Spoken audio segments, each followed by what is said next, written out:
Welcome to the channel and Medieval Kingdom Wars, and this is an overview video for update 29 that was released actually strangely enough on the 29th of September 2017 if you're watching this in the future. I'm just going to read what the devs have to say about the update because this gives you the background of why this is an overview. It says, we are happy to bring to you our biggest update so far with over 50 changes and major additions. We are finally ready to present you with our vision of Medieval Kingdom Wars. Get ready to suffer crashing defeats and face overwhelming odds at every step. The foundation of this update is the new research tree with 120 technologies that will take your kingdom well into the 1400s to master.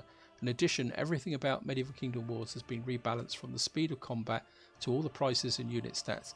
The AI is up to the challenge as well, as it will progress together with you, learning and upgrading as the campaign goes by. And finally, we've fixed dozens of bugs, including the long-term Medieval Kingdom War problems such as siege combat lag and occasional crashes.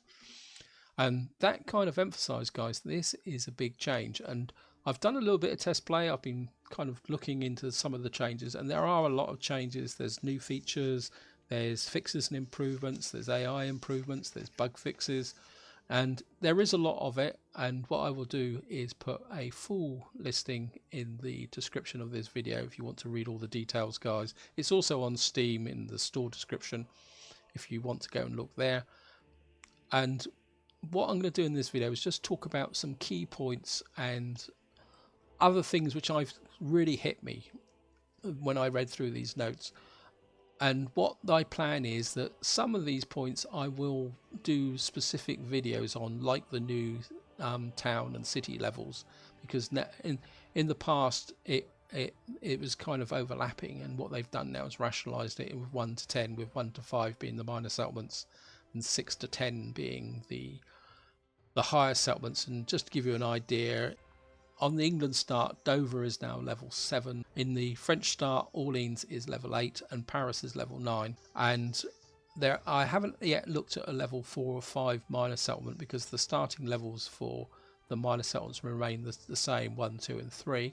But what I will do is a video, and what I will probably do is upgrade as many of those levels as possible and then show what the finished settlements for those levels are.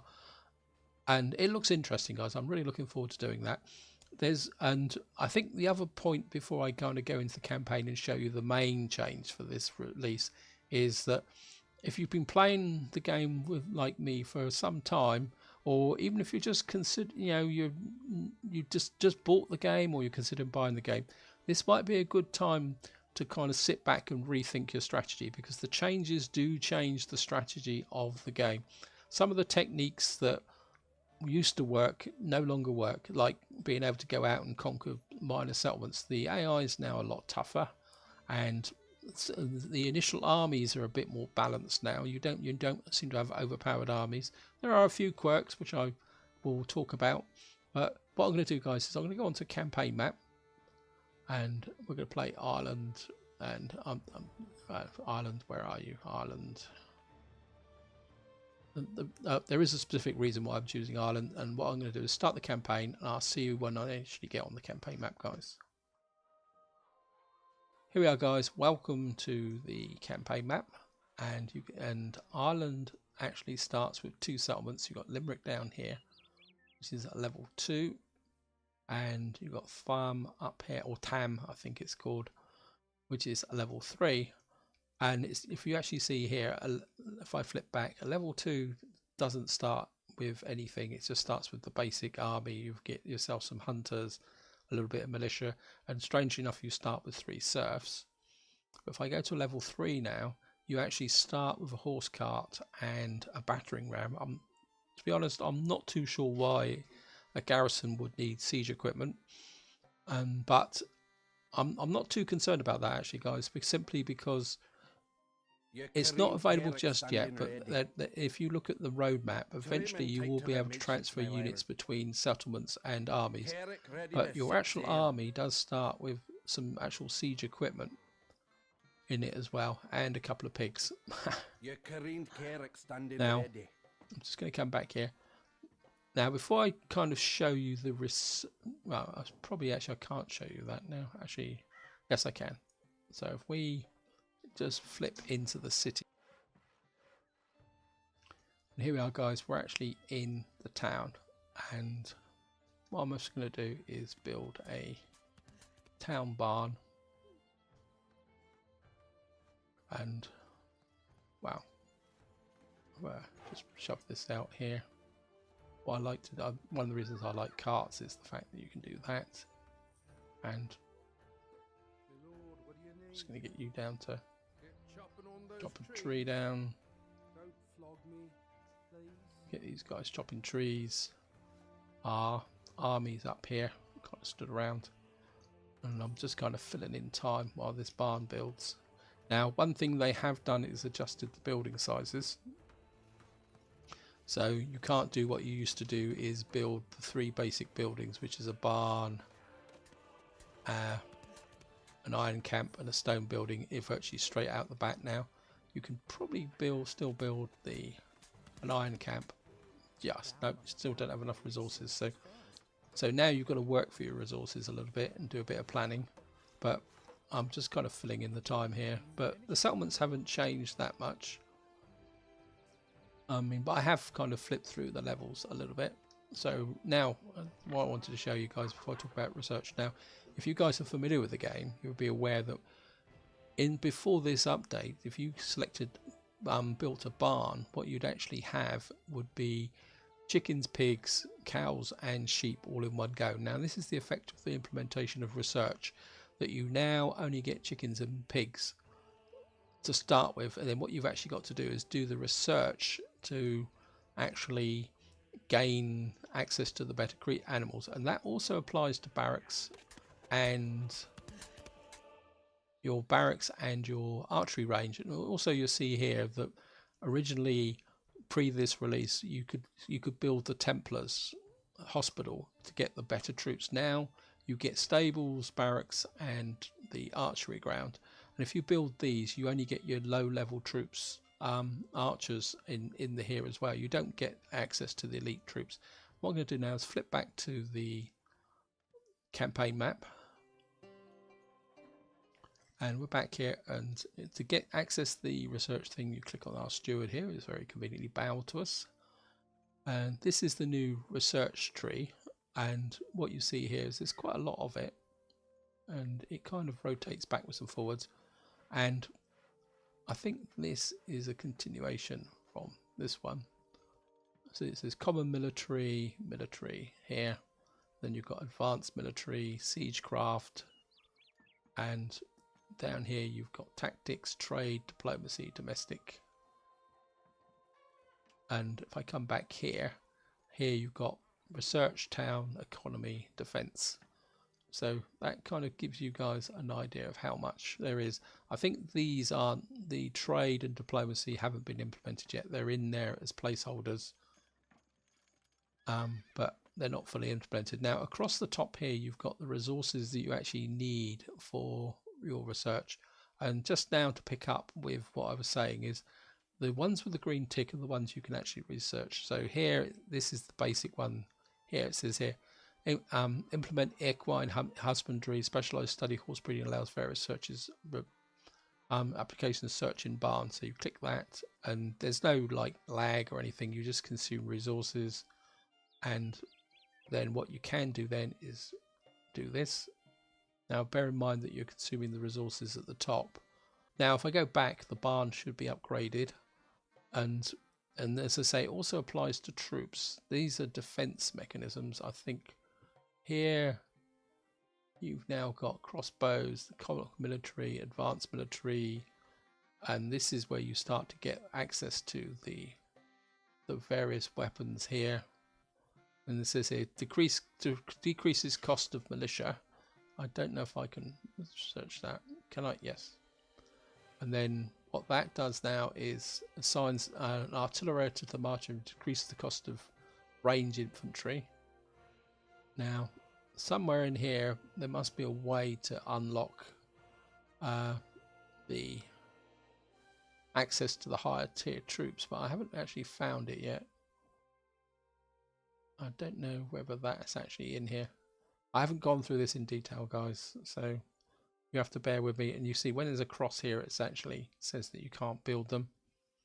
maybe you have to actually upgrade the buildings, but that's something I will demonstrate in a separate video. Now, at the moment, these resources, the only thing you can do if you click here is you can buy them. As you can see here, they can be expensive, but if you buy them, you get 10. So at the moment, to do your research, you've got to earn gold by either fighting battles or taxation and a little bit of trade. And I think the trade's still quite basic to get this, and then that allows you to do the research. I'm assuming hopefully that eventually you'll be able to make these as you go along. But if I now go into here, we've now got the barn. If I enter the city,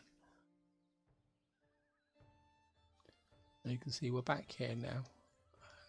And if I click on the barn now, you'll see because I've done the research now, I've now got access to training cows and pigs. I can repair the buildings, upgrade the building, research temporary technology. I think that's because it's not fully implemented yet. Oh no, what we got here? Temporarily research butchery, selective breeding. So you can do some additional research here. With food. Oh, that's cool. I've just spotted that actually. So we can just research that. I think that covers the research tree. Obviously, I will do a more detailed video showing you the effects of research as we go on. And I think that kind of covers the main feature that I can demonstrate without having to do a lot of preparation. Demolish building. Okay. So let's come out here. And I think what I'm going to do now, guys, is bore you a little bit now with reading some of the other information that's available, but as I say, I'm not going to go into great detail, so I think we'll just click out of here. Right, so I think I'll just sit on this campaign map. Hopefully no one's actually going to attack me while I'm reading. So update 29, new features. The research tree implements 120 techs, 40% unlocked. So that's the bit I've just demonstrated. It says various buildings and techs and units are now locked until researched. Again, that's something I've just demonstrated. Add collect all button. I think that's collect all taxes up here. I think if you click here, you can actually collect the taxes, but there's a penalty like that. So instead of having to do what you used to do before, is come down here and click these individually, you can come up here and actually collect all this up here in one go. And the next one is changed army versus army battles, so they're more of a field build battle and less emphasis on build and destroy. Hamlets now could be upgraded to level 4 and 5 with larger walls, including an inner stone wall. Again, I will be demonstrating that in another video. Hamlets start with 4 building plots, and again, this is quite a significant change, guys. What you start with is that your tier 1 starts with 4 building plots, and then as you go up each level, you gain a building slot till you reach level 5, which gives you 8 slots. So you could basically build a market town if you want with defenses. And it says all AI town garrisons are now much larger and better organized, and this is another potential game changer. If I kind of come here, and where's my army? If I bring my army down, oh, here they come. He's attacking Limerick.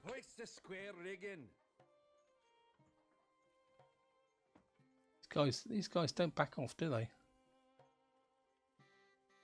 Trim in tight to the midships, my laird. Attack our army 36. I've just auto-resolve this. Your army's triumphant. There you can see it because we won. Market value 320 silver from paper made record keeping holy relics. Now this is the value of what you can actually get. Carrick ready to sit sail. What was I demonstrating before the AI attacked me? If I Any damned fool can I'm looking for a small settlement. Okay. Carrick's to the 4 corners of the earth, if you so desire. And we're going to push up here, but that's an example of how more aggressive. If I get up here, then we go towards a Mar, and I think once I get close enough, I should be able to attack town. You can see here, you now get this level 53. here, and we'll cancel that. And if you click on the Mar, oops, you can see here, you can't actually see the army, but the armies are bigger and the battles are a little bit tougher. And I'll just bring this back. Maybe that will deter the more idiots trying to attack me. So yes, so the garrisons are better. So the initial start that you used to be able to do, where you could just go out and conquer a few small settlements, aren't quite so easy now. Plus, is that attack is a good example now that you've actually got to get your own settlements up and defended and improve your garrisons straight away. And again, they've actually changed the size of this. Again, if you played the game prior to this update, it used to come up really big in the center of the screen, and now they've actually reduced this down so that you've actually got visibility on the screen as well. So this is quite a significant change. It says major change to combat. Units survive longer in battle. Yes, I've actually done a test battle with this, and they actually do. You know, where before your units collapsed, or the enemy units collapsed very, very quickly, they've now rebalanced it a little bit more better so that the game has more staying power, or your units have more staying power. That's the kind of main features that have happened. And as I say, I do have this impressive list of things, but I'm not going to go through them all. Just to confirm here, guys, it says fixes and improvements. It says switch from 5-level town sizes to 10-level town sizes. And it says Hamlet will now always face attacking army with the front gate. That applies when you've got a palisade. I've never actually paid much attention to that now. And they've taken away the feature where animals could capture the town flag now, so you've actually got to work for yourself. And there's another key, guys, if you've been playing the campaign like I have, you no longer get free livestock in your settlements. You've now got to build your barn and get it. You can't just rely on the livestock. And then there's a whole list of AI improvements to do with battle. You know, it says AI unit composition changes with time as the AI recruits more units. AI will use much more variety of armies. AI will always bring siege weapons with it. The AI now builds and uses ranged siege weapons. The AI armies get tougher and use ranged weapons as the game progresses. The AI will level up as troops based on battle difficulty. So now, if you play at a higher level, it is a lot tougher than it was before. I must admit, before, trying to spot the differences between playing on easy, medium, and hard wasn't that obvious. And it says AI battles with the AI will now defend the capture flag, and it says the AI will train mostly lower tier on easy and medium difficulty. So basically, there will now be a difference between the two levels of when you actually play. So that's another improvement. And what I'm going to do now is just have a quick Skype through the balance changes. So it's greatly improved cost of building now doubled. That's that effect what I showed you when I came in originally. The buildings are now more expensive. You can't just place the first 3 basic buildings with what you're provided with. This is a slightly macabre one. Corpses stay on the battlefield longer for up to 10 minutes. That allows you to loot them. Cost of upgrading hamlets has increased as well. So now you can't bump up the levels very, very quickly. Silver rewards for winning battles has been reduced, so you don't get as much as you used to get. AI sends armies to attack player 30% less. Oh well, my experience is that's interesting. And it says level 2 to 5 pre-made armies now come with siege weapons. Cavalry takes less damage when trampling units. Cavalry boosted by 30%. I must admit I do like that, because the cavalry was a little bit weak in the game compared to military units. And it says increased wood gathering by 30%, reduced animal slaughtering and iron and stone reduced by 30%, increased speed of looting corpses 100%. I don't know what happened there. I think something went a bit dark. I don't know if that was because the fog came in. Level up buildings is a bit cheaper. Level up buildings is a lot more beneficial. So basically, by level, there's now more benefit in leveling buildings up. Siege army camps are now reduced to 8 plots, so you can't build a whole epic economy inside them. And I think that's about it, guys. So there's lots of other small stuff, but I think that I will, I don't want to bore you with it. I think that's the honest truth. So that is it. I want to keep this relatively short and straight to the point, because obviously it is a big update and there are many aspects, and as I said, I will cover some of them in more detail in separate videos. And conclusions, I really like this update. I've been looking forward to it for a couple of weeks, ever since they announced it, and there is a roadmap of even more changes to come. So this isn't just a flash in the pan and we won't hear nothing for months. There's these regular updates coming on an almost weekly basis, and I think this game is now starting to take off. I think it's now getting close to the point where I feel that maybe I could do a let's play on it. I mean, personally, I prefer the economy and diplomacy to be there before I start, but you never know. And I think the other detail before I kind of wind this video up is, guys, that whether you're new or whether you've been playing it for some time, this update changes the game quite fundamentally. So I think we're all going to have to sit down and relearn our strategies again and how we actually play this game, and kind of think about it, gain a bit more experience. So if you're new to the game, or maybe you're thinking about taking a plunge, this might be a good time to actually get in, because you're going to be on a level playing field with respect to all of us. Because yes, I may know all the basics, and I'm sure there's a lot of other guys out there know what's going on, but it does change the game quite significantly. And I think that's it. I think I've rambled on long enough. Final reminder, if you want to know all the details, and if you didn't understand something I actually said, it will be in the video description or up on the game description in Steam. So I think this is where I'm going to leave it. Hope you enjoyed the video. Hope you found it interesting. Lots and lots more to come. And until then, whatever you do, enjoy your gaming.